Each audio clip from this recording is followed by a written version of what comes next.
Hey friends, welcome back to the whiteboard.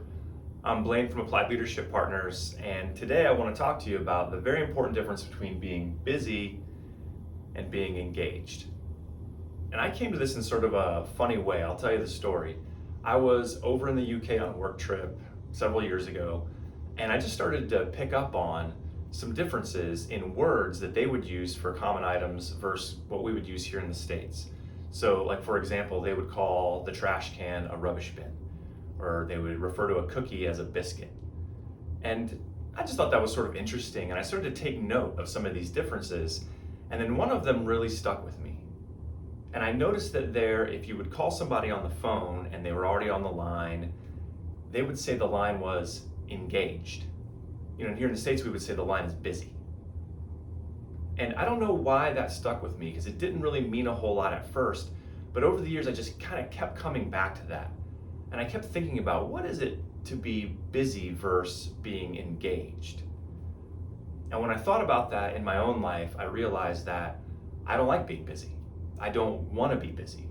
I don't feel good when I'm busy. I don't feel fulfilled, and I certainly don't feel productive. I don't want that for myself. I don't want for my life to be busy. And I really don't want that for my people or for my team. But engaged, now that's something totally different. I really want to be engaged. I love to feel engaged. I want to be completely engaged in a conversation that I'm having. I want to feel fully engaged in my work or in an activity that I'm participating in. And it just started to become kind of a watchword for me.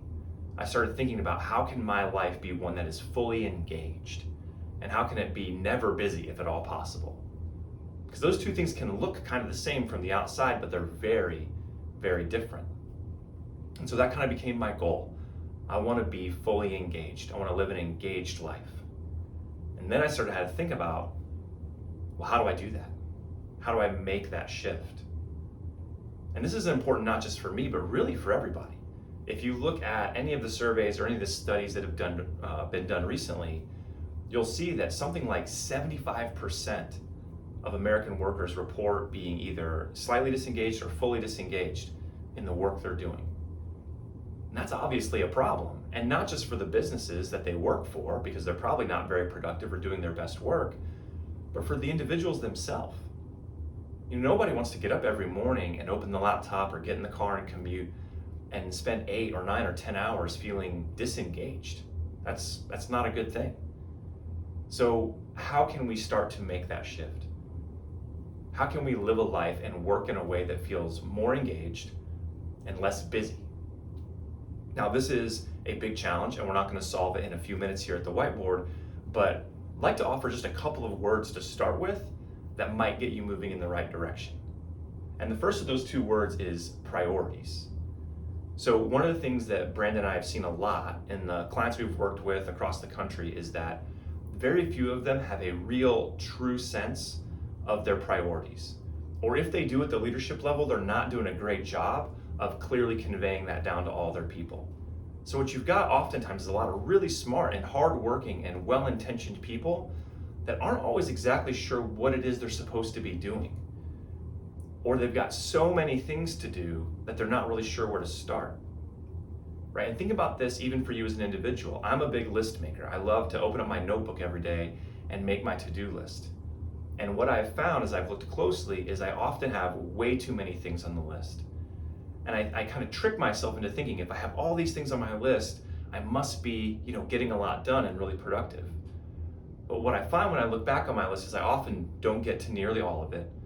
And a lot of the things that I do are kind of the low-hanging fruit, easy things that just help me check a box off the list, get a little dopamine hit, and feel better. But I'm often not doing the most important things. So I personally have shifted from having a to-do list every day to having what I would call a priority list. And I try to keep that list to only 1 or 2 or maybe 3 things that I really need to do today to move the ball forward, to feel like I've been productive, to make an impact on what it is I'm trying to achieve. So the to-do list has to go away, and I've got to start thinking more about my priority list. And if you're leading teams, you really need to be able to do this for your people.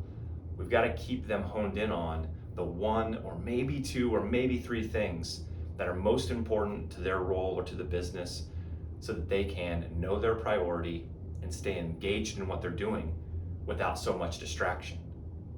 And that leads us to the second word, which is focus. Now, I'm not like a mindfulness expert or anything, but I will tell you that we are distracted.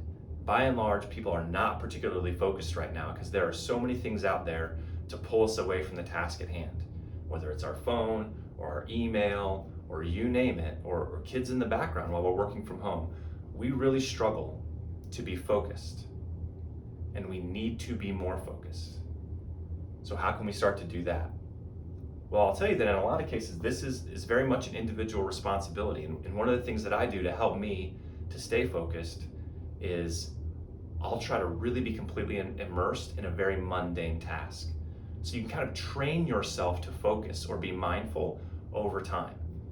So if I'm getting dressed, I just want to be getting dressed and I want to focus on what I'm doing.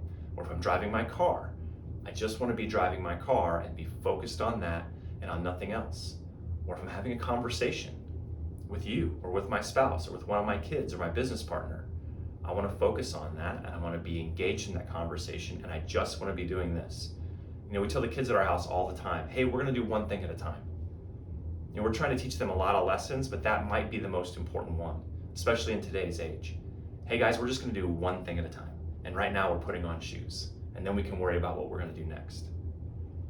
So you have to train yourself a little bit to do this. It's easy to say I'm going to be focused, and you can try more coffee or you can try a nootropic or something, and maybe that'll help a little bit.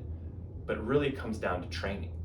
We've got to learn to focus and be engaged on one thing at a time, and that will allow us to do it in more aspects of our life. It's really a kind thing to do, to give somebody your full and undivided attention. Even if you're just writing them an email, there's something about that that conveys and makes a huge difference.